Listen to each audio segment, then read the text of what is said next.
बिहार के एकमात्र सीट बोचहा में उपचुनाव था और इस उपचुनाव में सरगर्मी काफ़ी तेज़ थी। मुख्य चुनाव से जरा भी कम टकराव इसमें नहीं था, क्योंकि वर्चस्व की लड़ाई थी और एनडीए महागठबंधन में दोनों ही खेमे में कहीं ना कहीं विद्रोह हो गया था। इस विद्रोह को लेकर के जो कुछ भी आपको देखने को मिला वो सारी चीज़ें हमने आपको खबरों तक पहुँचाई। लेकिन चुनाव से बाद मतदान जब हुए, मतदान होने के तुरंत बाद समाप्त होते ही ये जनता दल यूनाइटेड और भारतीय जनता पार्टी के बीच में जो तल्खियाँ थी, घमासान था, वो देखने को मिला।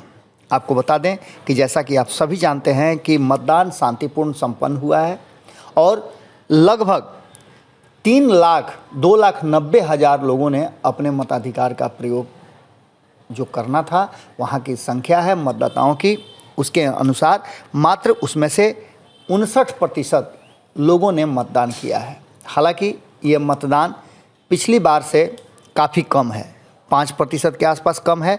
वहीं आपको बता दें कि लगातार 65% से अधिक मतदान करने का शुरू से ही बोचहा की जनता का रिकॉर्ड रहा है। अब इन रिकॉर्डों के बाद जो दावे हो रहे हैं उसमें कंधे झुके हुए हैं एनडीए के नेताओं के।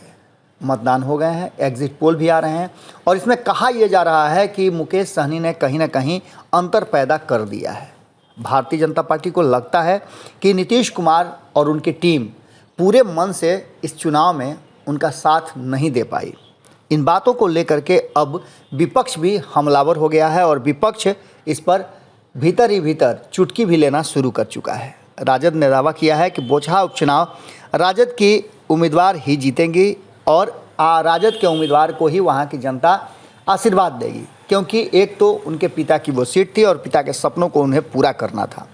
वहीं आपको बता दें कि एनडीए और वीआईपी के बीच एक दूसरे को तीसरे नंबर पर ढकेलने की जो जंग चल रही है वो दिलचस्प होगी जब परिणाम 16 तारीख को आएंगे।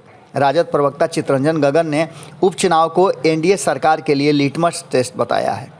उन्होंने कहा है कि वर्तमान सरकार लोगों का विश्वास खो चुकी है और इस बात को लेकर के कहीं ना कहीं आज जिस तरह के माहौल बिहार में बने हैं उसमें युवा पीढ़ी अब पूरी तरह से सक्रिय है और नहीं चाहती है कि घिसी पिटी और सिर्फ कागजी दावों वाली सरकार चले। इन सारी बातों को लेकर के अब देखने वाली बात ये होगी कि जो चीज़ें, जो तथ्य सामने आ रहे हैं उसमें झुके हुए कंधे के साथ भारतीय जनता पार्टी और एनडीए के घटक दल दावे तो कर रहे हैं, लेकिन उस दावों में दम नहीं है। वहीं दूसरी तरफ विपक्ष पूरी तरह से जीत का दावा कर रहा है और ख़ास करके तेजस्वी यादव खेमा काफ़ी आशान्वित है कि ये सीट उनके ही खेमे में आएगी। इन सारी बातों को लेकर के लगातार चर्चाएं चल रही हैं। 16 तारीख को परिणाम आने से पहले अभी देखिए कि बिहार की राजनीति में और क्या गुल खिलता है, क्या कुछ होता है एनडीए के भीतर। जुड़े रहिएगा भारत लाइव के साथ। बहुत बहुत धन्यवाद। अगर ये वीडियो पसंद आई और वह बिहार के राजनीति और बिहारियत से सरोकार रखेनी तो सब्सक्राइब बटन दबा के चैनल के सब्सक्राइब कर ली।